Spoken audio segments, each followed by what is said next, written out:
Akhlak Rasulullah terhadap istrinya. Kalau ada pakai yang koyak, Rasulullah menampaknya sendiri tanpa perlu menyuruh istrinya.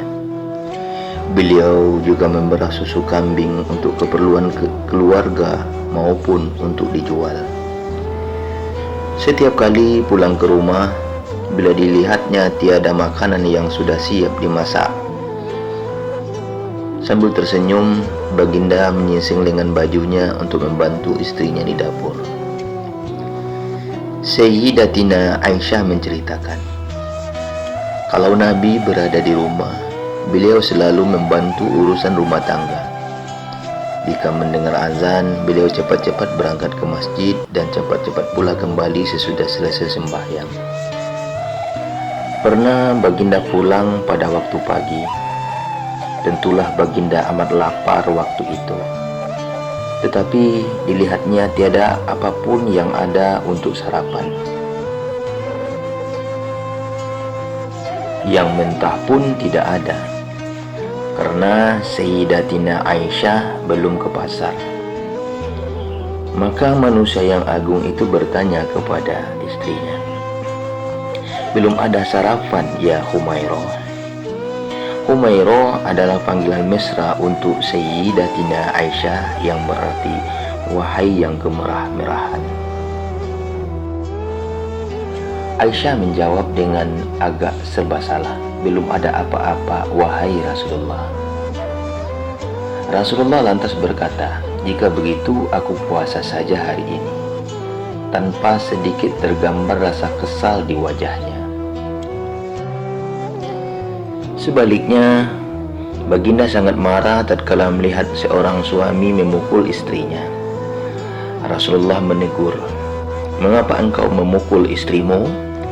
Lantas soalan itu dijawab dengan agak gemetar, "Istriku sangat keras kepala. Sudah diberi nasihat, dia tetap dengil. Jadi, aku pukul dia." "Aku tidak bertanya alasanmu," sahut Nabi SAW. "Aku menanyakan mengapa engkau memukul teman tidurmu dan ibu kepada anak-anakmu." Pernah baginda bersabda, "Sebaik-baik lelaki adalah yang paling baik dan lemah lembut terhadap istrinya."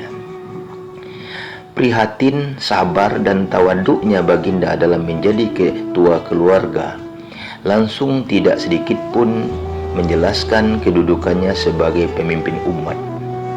Pada suatu ketika baginda menjadi imam sholat. Dilihat oleh para sahabat, pergerakan baginda antara satu rukun ke satu rukun yang lain amat sukar sekali. Dan mereka mendengar bunyi menggerutup seolah-olah sendi-sendi pada tubuh baginda yang mulia itu bergeser antara satu sama yang lainnya. Sayyidina Umar yang tidak tahan melihat keadaan baginda itu langsung bertanya setelah selesai sholat, "Ya Rasulullah, kami melihat seolah-olah Tuhan menanggung penderitaan yang amat berat. Tuhan sakitkah ya Rasulullah?" "Tidak ya Umar, Alhamdulillah aku sehat dan segar." "Ya Rasulullah, mengapa setiap kali Tuhan menggerakkan tubuh, kami mendengar seolah-olah sendi bergesekan di tubuh Tuhan?" "Kami yakin engkau sedang sakit," desa Umar penuh cemas. Sayyidina Umar yang tidak tahan melihat keadaan baginda itu langsung bertanya setelah selesai sholat, "Ya Rasulullah, kami melihat seolah-olah Tuhan menanggung penderitaan yang amat berat. Tuhan sakitkah ya Rasulullah?" "Tidak ya Umar, Alhamdulillah aku sehat dan segar." "Ya Rasulullah, mengapa setiap kali Tuhan menggerakkan tubuh, kami mendengar seolah-olah sendi bergesekan di tubuh Tuhan?" "Kami yakin engkau sedang sakit," desa Umar penuh cemas. Akhirnya Rasulullah mengangkat jubahnya. Para sahabat amat terkejut. Perut baginda yang kempis kelihatan diteliti sehelai kain yang berisi batu kerikil. buat menahan rasa lapar. Batu-batu kecil itulah yang menimbulkan bunyi-bunyi halus setiap kali bergeraknya tubuh baginda.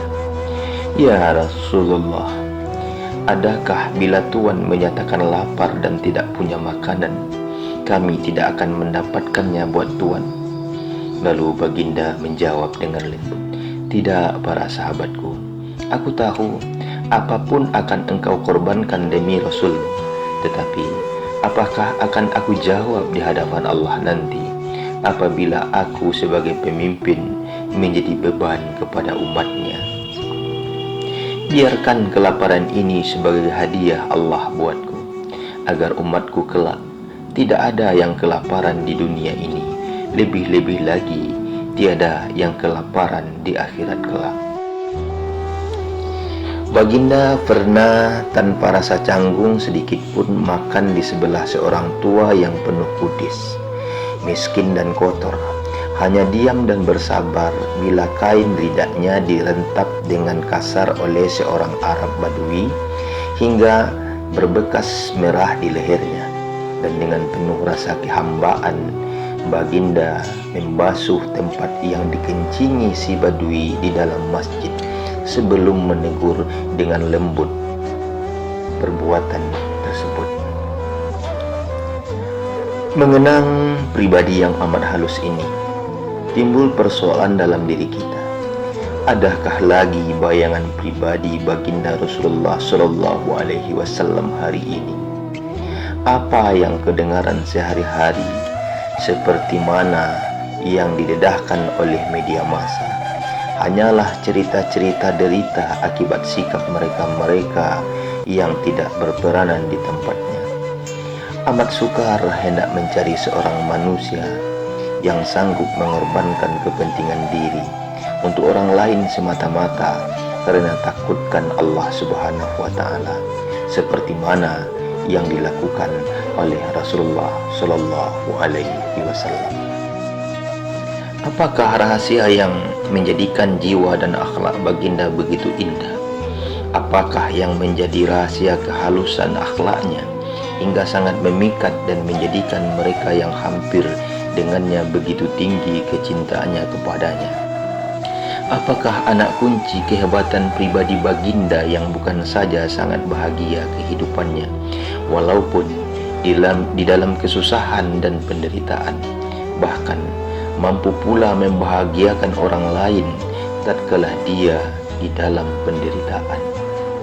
Nur Muhammad itu yang Allah ciptakan semua makhluk yang lain karenanya mempunyai kekuatan di dalamnya paling unggul, kecintaannya yang tinggi terhadap Allah Subhanahu wa Ta'ala, dan rasa kehambaan yang sudah sejati dalam diri Rasulullah Muhammad Sallallahu Alaihi Wasallam menolak sama sekali rasa ketuhanan.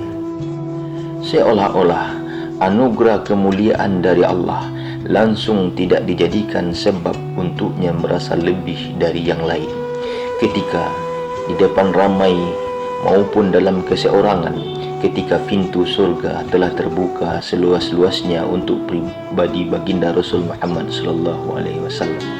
Beliau masih lagi berdiri di waktu-waktu sepi malam hari, terus-menerus beribadah. Fisikalnya sudah tidak mampu menanggung kemahuan jiwanya yang tinggi. Bila ditanya oleh Sayyidatina Aisyah, "Ya Rasulullah, bukankah engkau telah dijamin masuk surga? Mengapa engkau masih bersusah payah begini?" Jawab baginda dengan lunak, "Ya Aisyah, bukankah aku ini hanyalah seorang hamba? Sesungguhnya aku ingin menjadi hamba yang bersyukur."